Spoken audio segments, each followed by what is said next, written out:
Esta es la portada del libro único que produce Eugenio Dittborn en 1981, entre febrero y mayo. Un día entero de mi vida, hilvanes y pespuntes para una poética. Este es uno de los primeros ejemplares en que aparece de manera manifiesto el modelo de corte y confección incluidos en la analítica de la obra de Eugenio Dittborn. Hilvanes y pespuntes, en el fondo remite más que a una historia de corte y confección, a una historia de hilo, por el hilván y el pespunte, por modos de cómo pasar la aguja y asegurar una costura. Sin embargo, Dittborn siempre va a emplear la figura del cajón desastre para explicar los distintos elementos, para dar cuenta de los distintos elementos gráficos con que va a disponer su trabajo.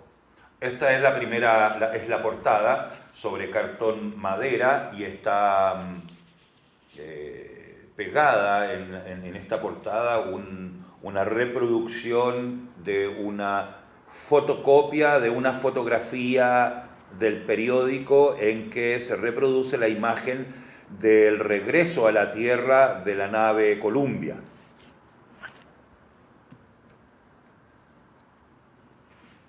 Entonces está en primer lugar cómo Dittborn exhibe las herramientas de su trabajo de un modo análogo a cómo los ingenieros de Cabo Cañaveral o de donde haya regresado el Columbia, en verdad en ese momento, disponen de las condiciones infraestructurales para asegurar el regreso de la nave. ¿Ven?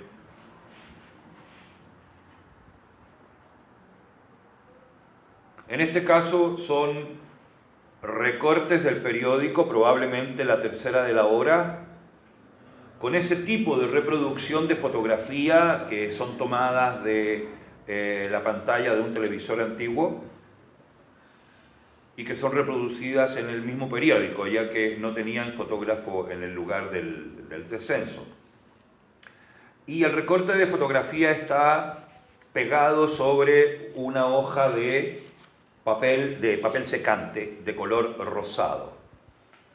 En cambio, en esta otra página, de la misma doble página, el papel rosado, como digo, papel secante, es introducido en la misma fotocopiadora y con el papel secante, que es mucho más grueso que un papel bond, Dittborn fuerza a la máquina a reproducir entonces una imagen de un desplome, por lo que alcanzo a leer en trozos cortados del pie de página. Sin embargo, sobre esa imagen lo que pega es un recorte del descenso exitoso de la cápsula espacial, del Columbia. Estas son las primeras dos. Entonces, son los pilotos, luego el descenso. El descenso hay que pensarlo siempre en relación a lo que significa la palabra décollage usada por Fostel. Décollage o décolle, se despega de la Tierra, pero al mismo tiempo en este cuaderno lo que está puesto en evidencia son las condiciones del regreso a la Tierra.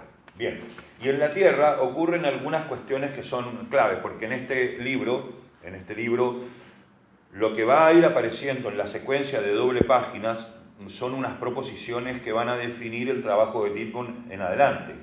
Ya vemos que él exhibe las primeras condiciones materiales de la producción de la imagen, pero al mismo tiempo acá va a exponer las condiciones materiales de la producción de imagen de una especie de identificado nacional, por no hablar de identidad. El identificado nacional es al mismo tiempo un residuo visual que pertenece a la gran historia de Occidente, es decir, la historia en que nosotros aprendemos a valorar, a verificar la importancia decisiva de los modelos grecolatinos.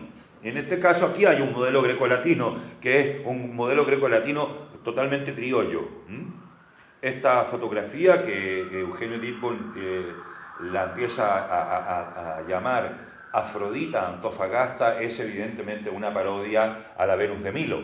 En este caso ella sería una Venus de Milo criolla, cuyas ruinas son encontradas en el cajón de un fotógrafo de cajón, valga la redundancia, un fotógrafo de cajón de la plaza de Antofagasta. Lo importante ahí es cómo se recupera una pose y cómo esta mujer chilena probablemente reproduce sin saberlo algo que es definitivo en la pose, la historia misma y determinante de la pose, cuyo modelo referencial está en la Venus de Milo, evidentemente. Y en la página derecha, Dittborn va a pegotear, a escribir a máquina sobre una sopa de pintura rosada, por lo tanto el rosado nacarado que se homologa al color de la página de papel secante, va a ser en definitiva la cama sobre la cual Dittborn va a copiar un texto que es un texto que encuentra en el Reader Digest, que sería así como un lugar de residuo literario también, donde él va a encontrar una historia apropiada a la cual le va a atribuir la misma importancia o una importancia análoga al descubrimiento del modelo grecolatino de Afrodita Antofagasta. Este es el recorte del texto encontrado. Es muy importante decir texto encontrado como un ready-made literario que Eugenio Dittborn va a aislar desde el Reader Digest, ¿no?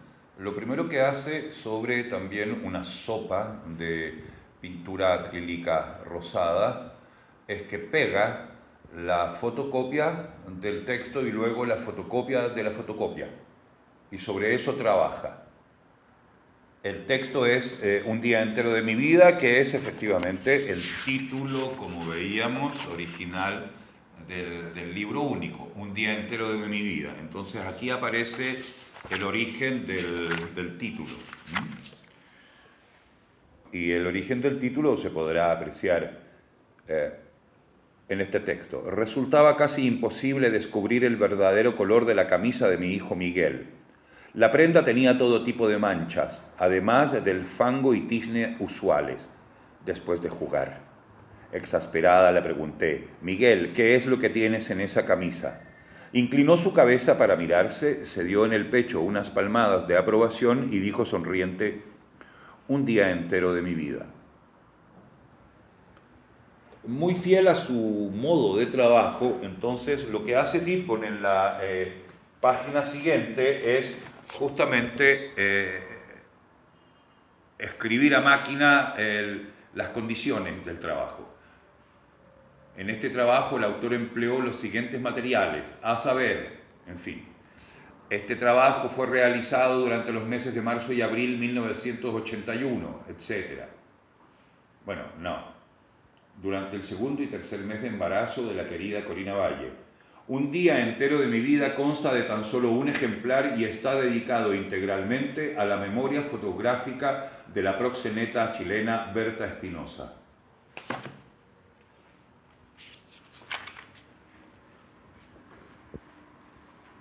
La mujer posando de pie y apoyada en una roca tiene los pies completamente desnudos. Borrón y cuenta nueva, ¿eh?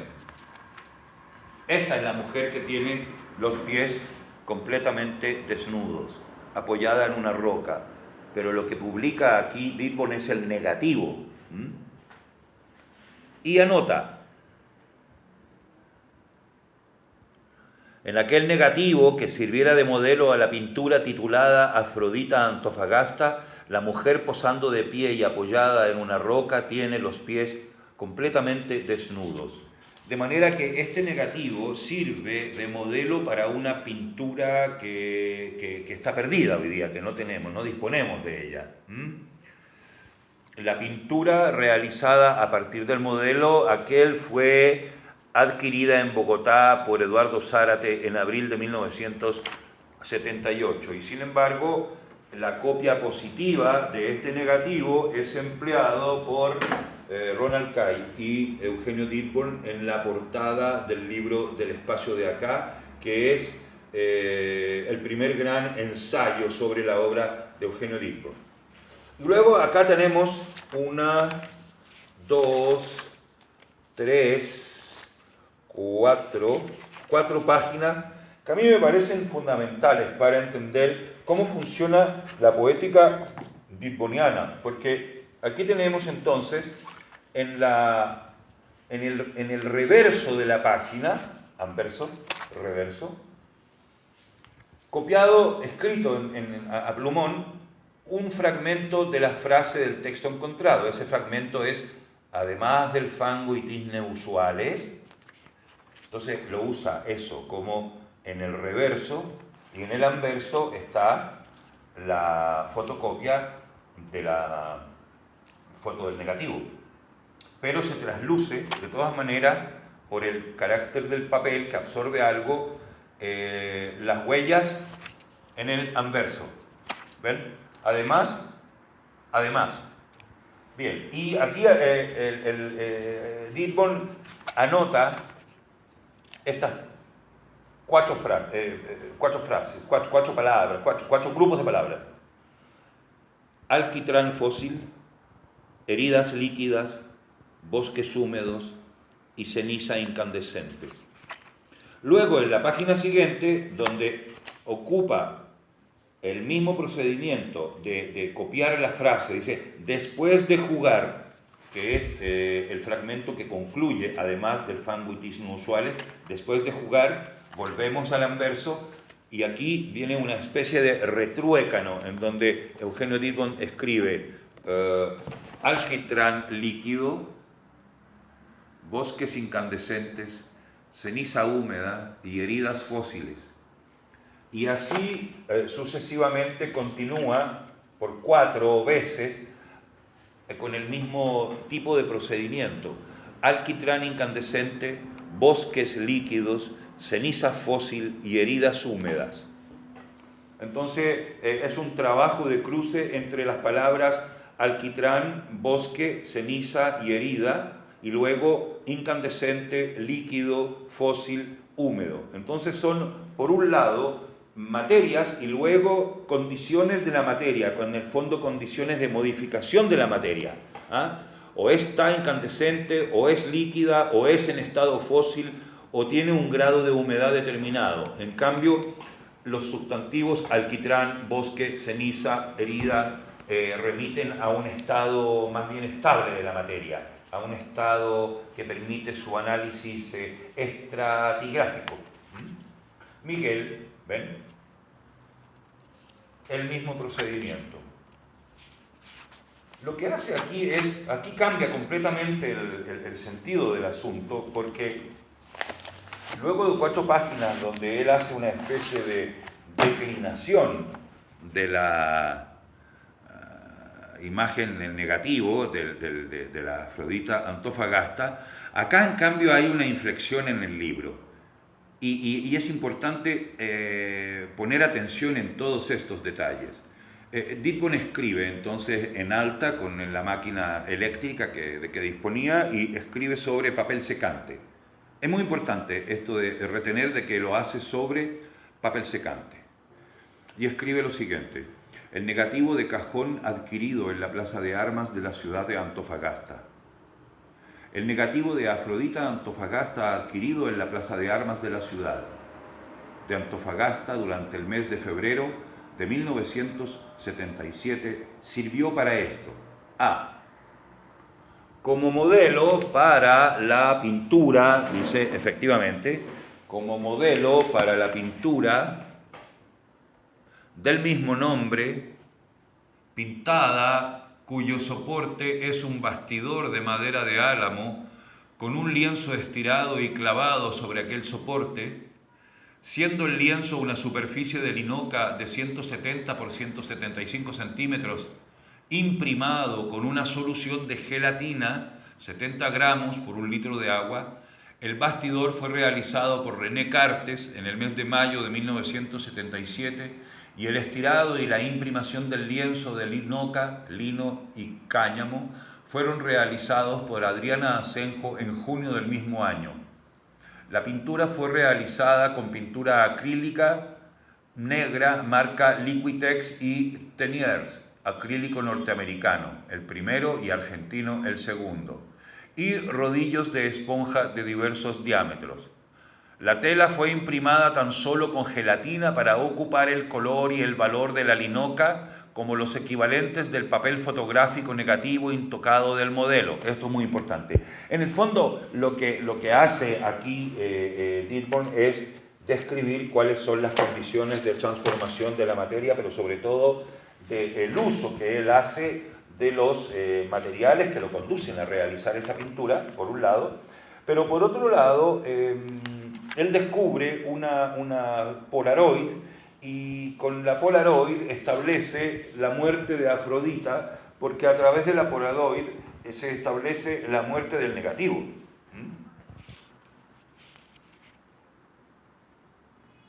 La Polaroid no tiene negativo y el positivo es de propiedad del fotografiado o cliente del fotógrafo ambulante de cajón, quien la adquiere por la suma de 100 pesos. En fin, la verdad es que Dillborn adquiere esas Polaroids porque son como aquellas fotografías que los clientes desechan, desestiman, no pagan, se las dejan al fotógrafo que ha sustituido su cajón minutero, diríamos, por una Polaroid de última generación, entre comillas. Y cuando el cliente no está satisfecho con la pose, la devuelve. Ese es un poco el caso en que Dillborn junta dos problemas. Junta el problema de la desaparición del negativo y lo junta con el problema de la construcción de la pose.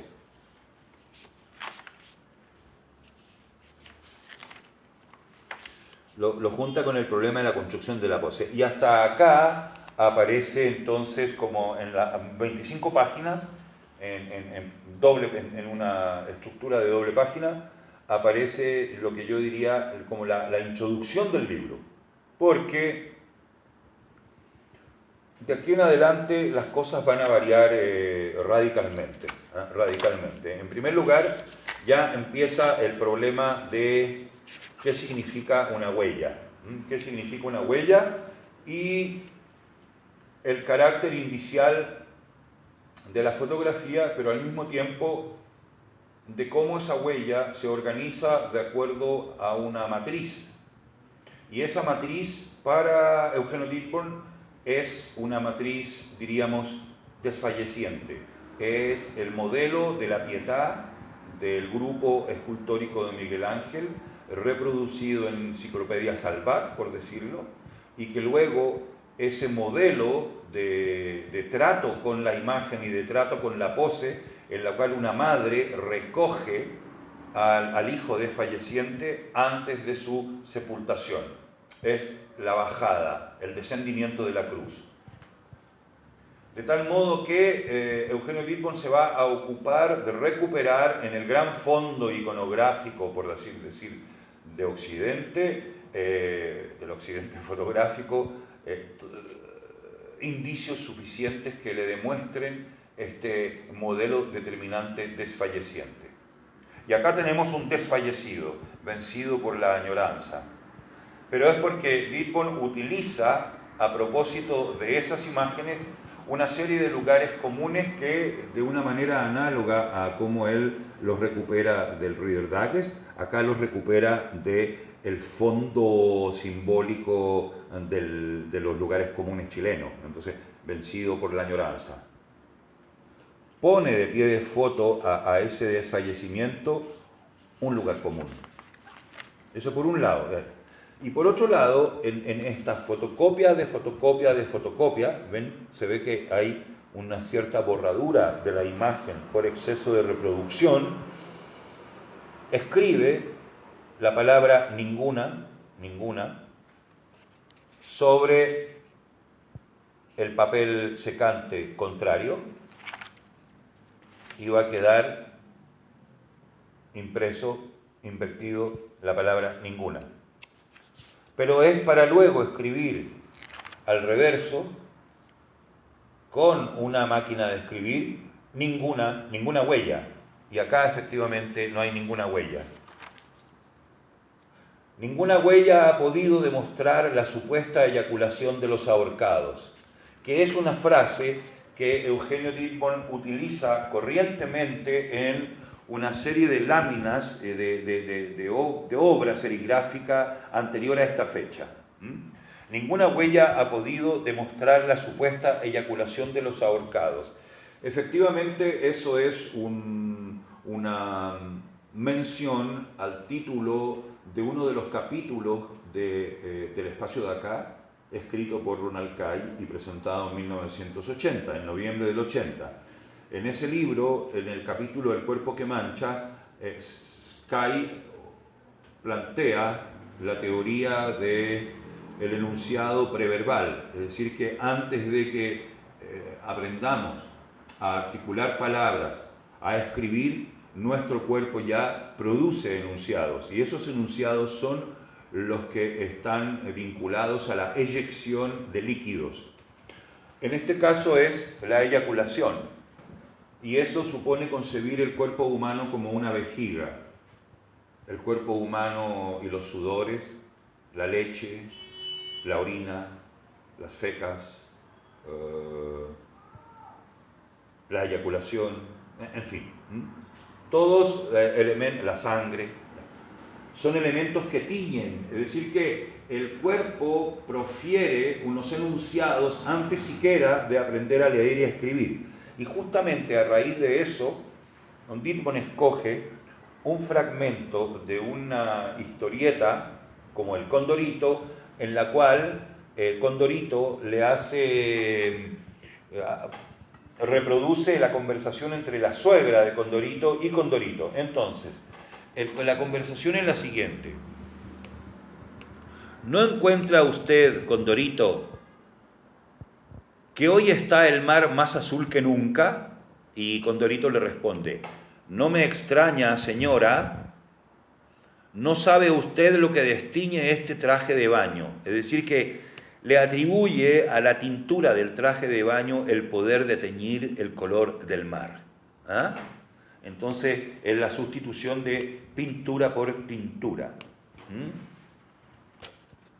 Nuevo uso entonces del lugar común para reforzar un enunciado acerca de la huella húmeda. ¿Ah? Una huella húmeda, y por acá el efecto de huella húmeda sería la tinta que cubre todo. Y aquí comienza entonces, a partir de esta sustitución de pintura y tintura, una serie de declinaciones que Eugenio Dittborn va a desarrollar.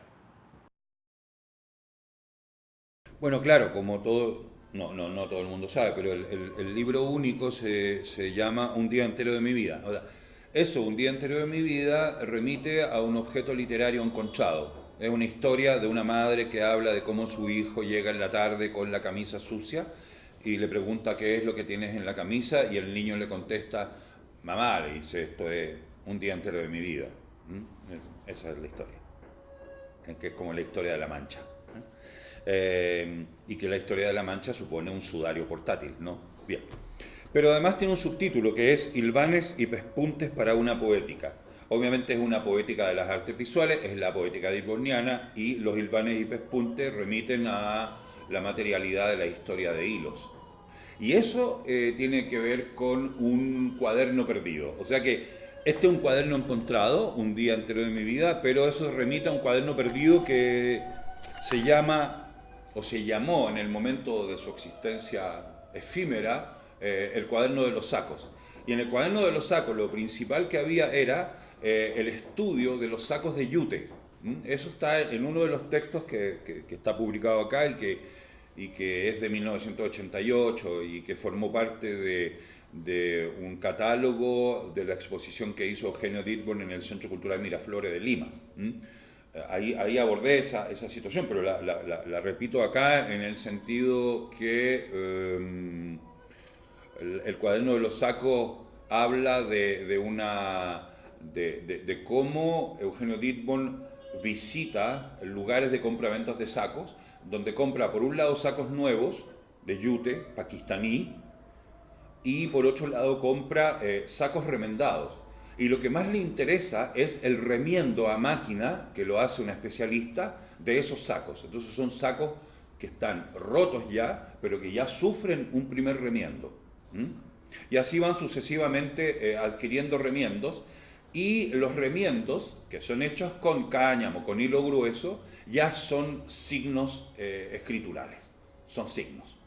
Pero ya el saco nuevo ya tenía un signo, ya tenía una firma, porque el saco pakistaní tiene una franja de colores que está hecha en el momento del tejido mismo del saco, y esa franja de colores es la franja que denomina el origen de la fábrica en la que es fabricado el saco en Pakistán.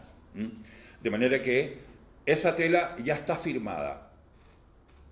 Luego viene la segunda firma, que es el remiendo. Entonces los hilvanes y pespuntes tienen que ver siempre con este remiendo, y es con el uso que hace Eugenio Dittborn del léxico que corresponde a las distintas etapas del corte y confección.